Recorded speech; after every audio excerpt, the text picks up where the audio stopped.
नमस्कार मित्रांनो. विद्येचं माहेरघर असणारं पुणे हे सध्या गुन्हेगारांचं माहेरघर कसं बनत चाललंय याची ही गोष्ट. पुण्यातील दोन अल्पवयीन मुलांनी एका अल्पवयीन मुलाचा निर्घृणपणे खून केला. ही संपूर्ण घटना कशी घडली हे समजून घेण्यासाठी व्हिडिओ शेवटपर्यंत पहा. उत्तम नगरमध्ये एक कुटुंब राहत होतं. त्या कुटुंबात आई वडील आणि दोन भावंड होती आणि त्या कुटुंबामधल्याच एका मुलाचं उत्तम नगरमध्ये राहणाऱ्या इतर मुलांसोबत सारखी भांडणं व्हायची आणि त्या भांडणातून छोट्या मोठ्या घटना सुद्धा घडल्या होत्या हातापायीच्या. त्यानंतर या घटनेला कंटाळून आई वडिलांनी टिंगरेनगर भागात राहण्याचा निर्णय घेतला. आता ही घटना घडली होती सप्टेंबरमध्ये. पण ज्या मुलांसोबत उत्तम नगरमध्ये भांडणं झाली होती त्या मुलांनी या गोष्टीचा मनात राग ठेवून त्या मुलाचा बदला घ्यायचा ठरवलं आणि त्यांनी त्यावेळेस पासूनच प्लॅन आखायला सुरुवात केली. प्लॅन असा आखला की उत्तम नगर मधल्या मुलांची एक मैत्रीण होती. त्या मैत्रिणीला इंस्टाग्रामवर एक फेक अकाउंट बनवायला लावलं आणि त्याद्वारे त्या मुलासोबत मैत्री करण्यास सांगितलं आणि झालंही तसंच. त्या दोघांची मैत्री झाली. त्यानंतर तारीख ठरली 31 डिसेंबरची रात्र.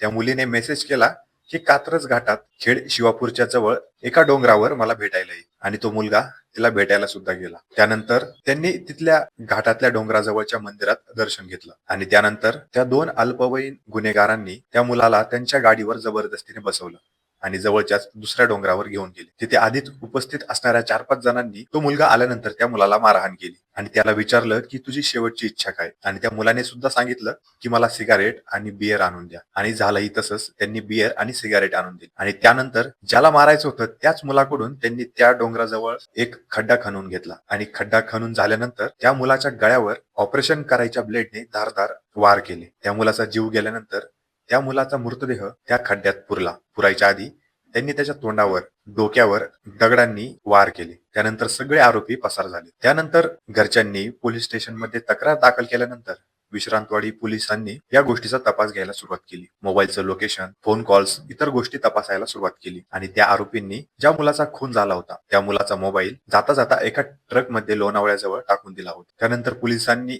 गोपनीय माहितीच्या आधारे, खबऱ्यांच्या आधारे ज्या मुलाला गाडलं होतं त्या जागेचा शोध घेतला. त्यानंतर चक्र फिरली. आरोपी लपून बसले होते कर्नाटक मधल्या बेळगावात. तिथे जाऊन त्यांना अटकही केली आणि इतर 11 जणांवर गुन्हे दाखल केले. या गोष्टीवरून समजतंय की एका छोट्याशा भांडणामुळे ही अल्पवयीन मुलं कोणत्या थराला जाऊ शकतात, कोणाचाही खून करू शकतात. एकेकाळी विद्येचं माहेरघर म्हणून ओळखलं जाणारं पुणे आता गुन्हेगारांचा अड्डा बनत चाललाय. या घटनेबद्दल तुम्हाला काय वाटतं ते कॉमेंट करून नक्की कळवा.